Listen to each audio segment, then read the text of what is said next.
Hello everyone, this is Dr. Neeta and I welcome you all to day one session of our I'm a Winner, Believe and Achieve workshop. Day one, today's topic is Who am I? Knowing yourself is the beginning of all wisdom.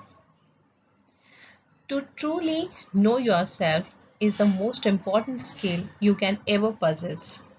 When you know who you are, you know what you need to do. Instead of looking for permissions from others to do what you already know you ought to do, it allows you to bypass tons of frustration caused by putting time into the wrong things. Yes, life is supposed to be full of trials and errors, but this lets you find the best area of you to experiment with the first place. Once you know yourself, you will become more confident. You'll understand your purpose and you will begin making a bigger impact on the world. So, our today's topic for I'm a Winner workshop is Who am I? Now, most important thing, if you like to get success, you like to be winner of your life, first you need to understand who you are. Most of the time, all our frustration, all our sufferings come because we don't know what we exactly want in our life, and that makes that unclarity, that makes spoiling the relationship, that makes actually depression.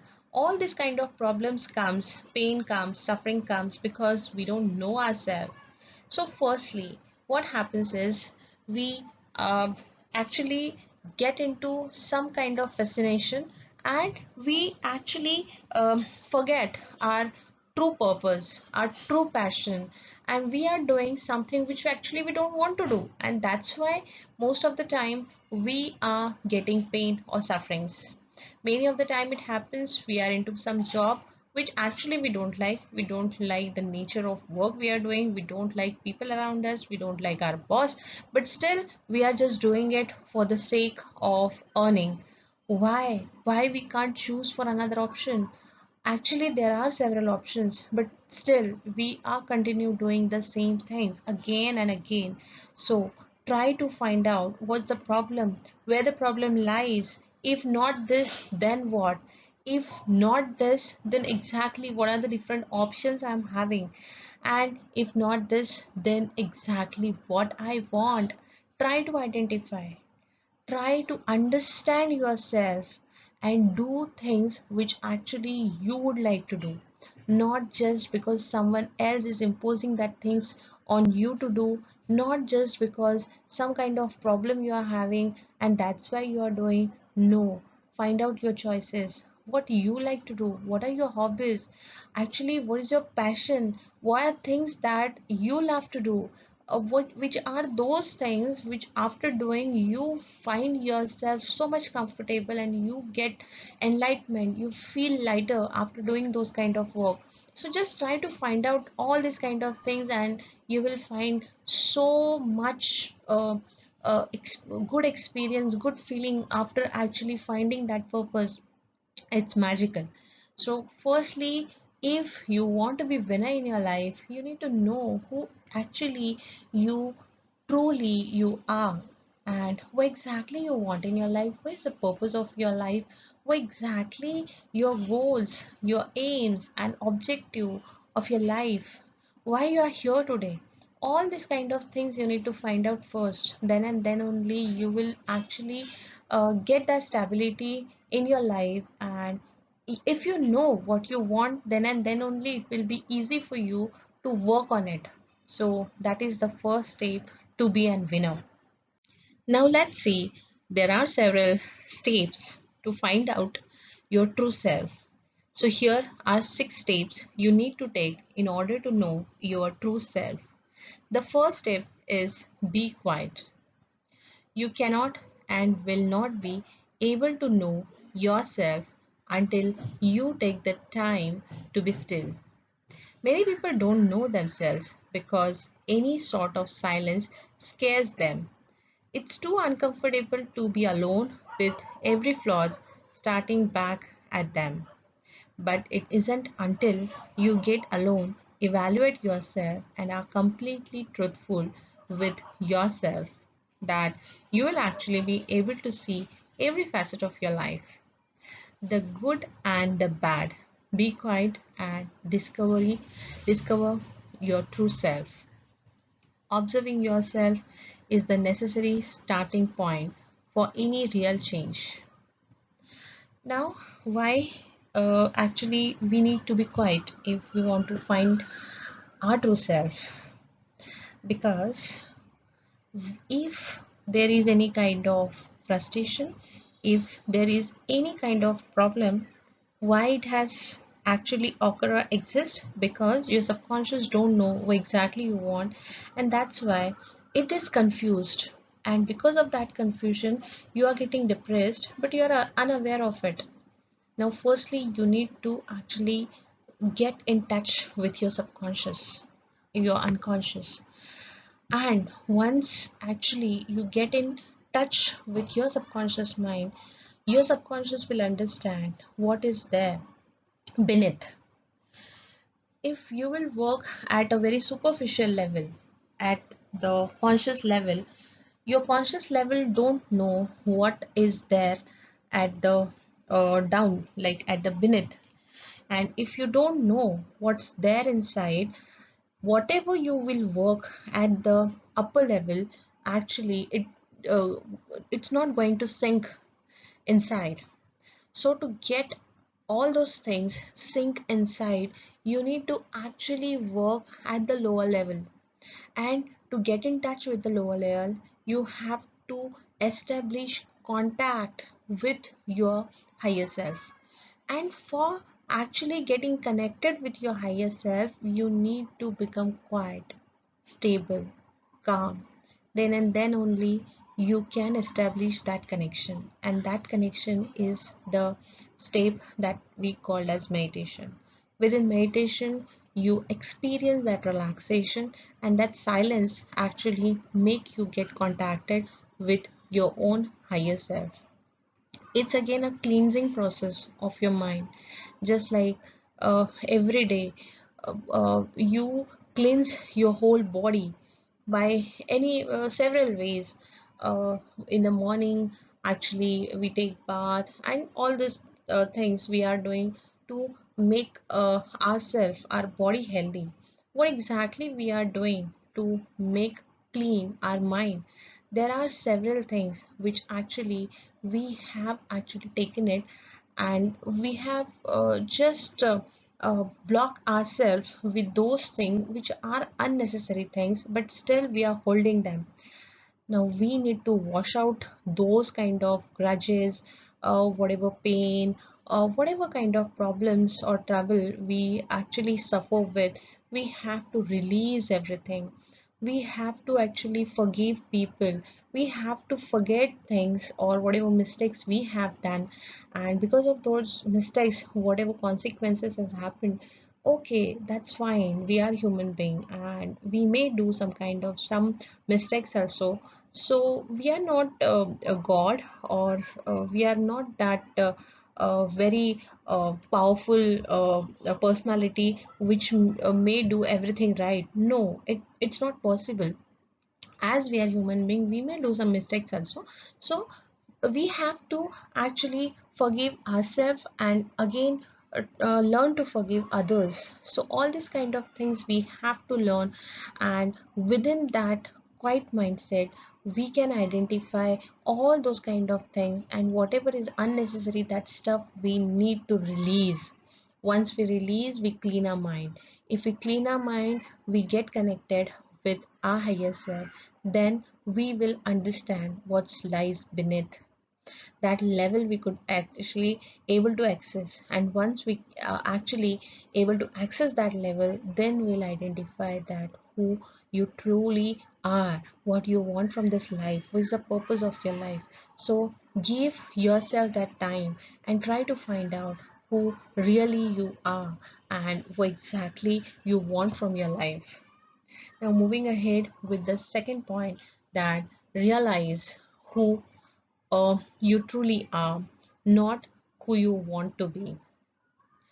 So I know you already have a set ideas of who you desperately want to be, but it might not be who you were designed to be. This is why knowing who you really are is so important. When you know who you are, you will finally see where you and your specific gifts fit into the bigger picture.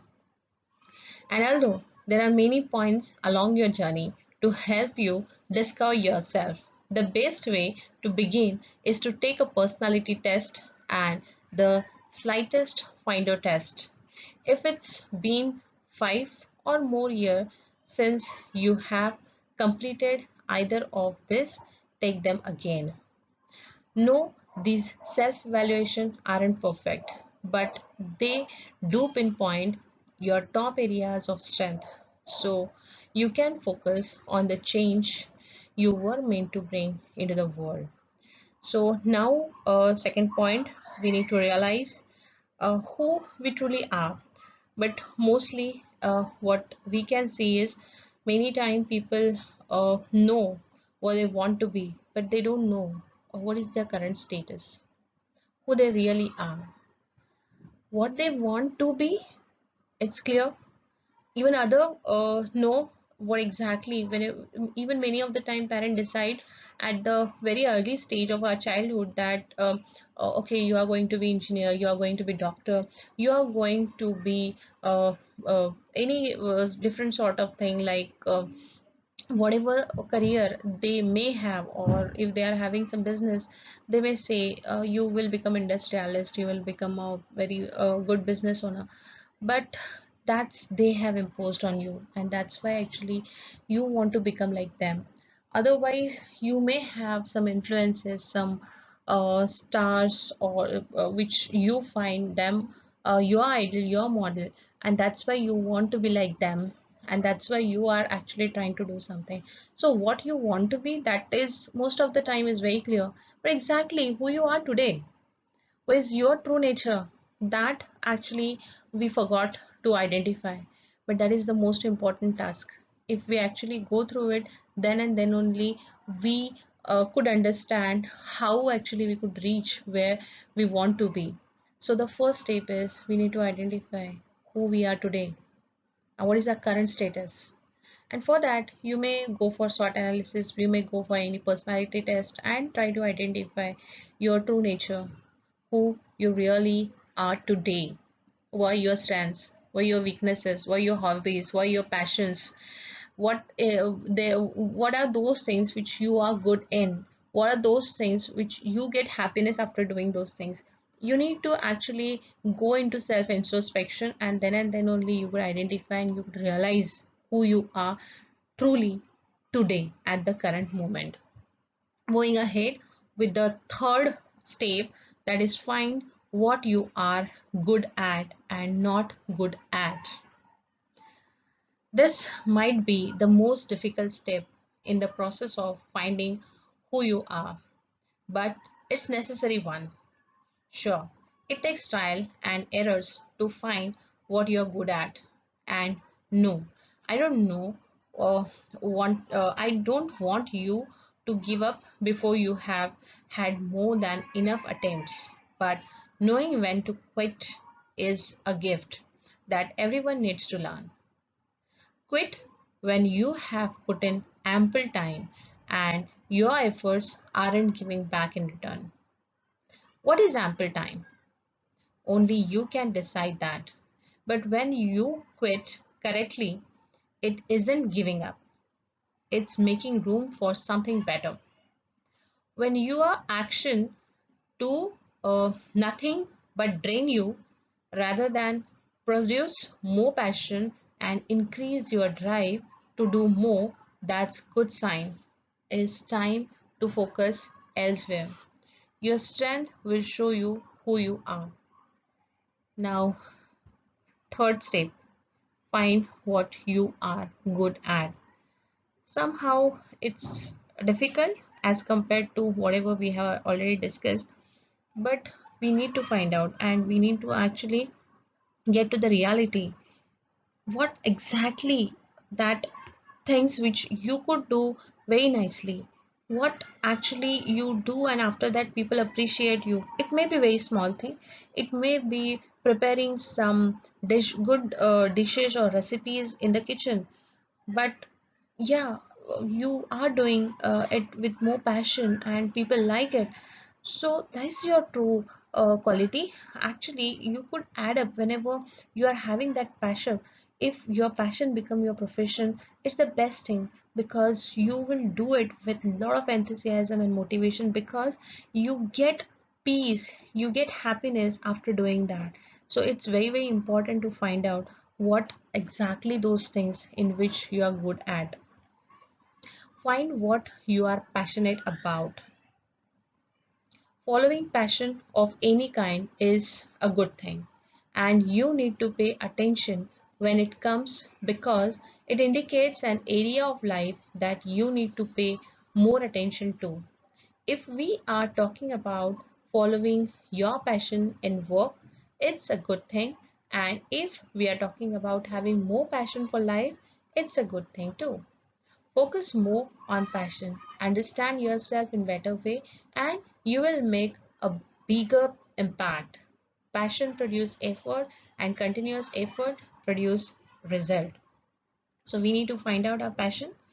If we understand what things we are passionate about, actually we will put all our efforts in uh, with lot of enthusiasm, with lot of motivation, and actually it will yield good result for us. It will be more productive. So we need to understand our passion, and we need to create our passion our profession. Next is ask for feedback. If you don't know yourself, hearing what others have to say about you is a helpful practice. Ask them two simple questions. What strength do you think I need to develop further? And what weakness do you think I need to work on? Of course, their opinion isn't going to be perfect, but their feedback is probably indicate a few areas you should at least take a second look on. The step is especially important for those who are stuck in finding themselves. Sometimes those closest to us can see something we might not be able to see in ourselves. So asking feedback whenever we don't know where to work, which area we are weak or in which area we are very strong, we may take feedback from those people who know us very nicely, very closely. uh, don't take feedback from people who don't know you, because it may actually hurt your feelings sometime by understanding your weaknesses from some strangers. So give this opportunity only to your close ones, those who know you truly. They understand you, not only knows you. So you need to actually take feedback from those people, not to the stranger who don't know you. So the taking feedback is very important step. Moving ahead with the last step, assess your relationship. A large aspect of knowing yourself can be found in your relationship. When you realize you will never truly know anyone else until you discover yourself, the importance of knowing yourself become even more apparent. This truth especially rings true for business leaders, because if you don't know the people on your team, then you will be lost as a leader. But this rule also applies to any relationship in your life. Almost as much as you need to know yourself, other people also need to know who you are. People need you, the real you. Use your reflection to fight your biggest fear. Because when you understand who you are meant to be, your purpose will finally become bigger than your fears. When you realize who you are, you will spend less time spinning your wheels. Focusing on your strengths gives you the needed traction to begin making a bigger and better difference in the world. When you know yourself, you will find more peace, and you will find success quicker than ever before. So this is very important. That is accessing your relationship. Firstly, even is helpful in feedback also. most of the time, not only after asking, but just by how people are treating you, how people are responding you. On that also you can get feedback of your own behavior. If people are not liking you, means something is wrong with your behavior with them, and that's why it's happening. If you are a leader of a big company and if you don't know your team member, who they are, what are their strengths, how actually you could motivate them to work for your vision, or whatever targets you have given to them. So actually it's very important, team building, getting socialized with people and understanding them, their problem, even understanding and observing their strengths, identify their strengths. That all important thing, and that's actually comes under assessing your relationship. So all these kind of things you need to consider step by step if you really want to know who really I am. So this much for this session. Thank you very much.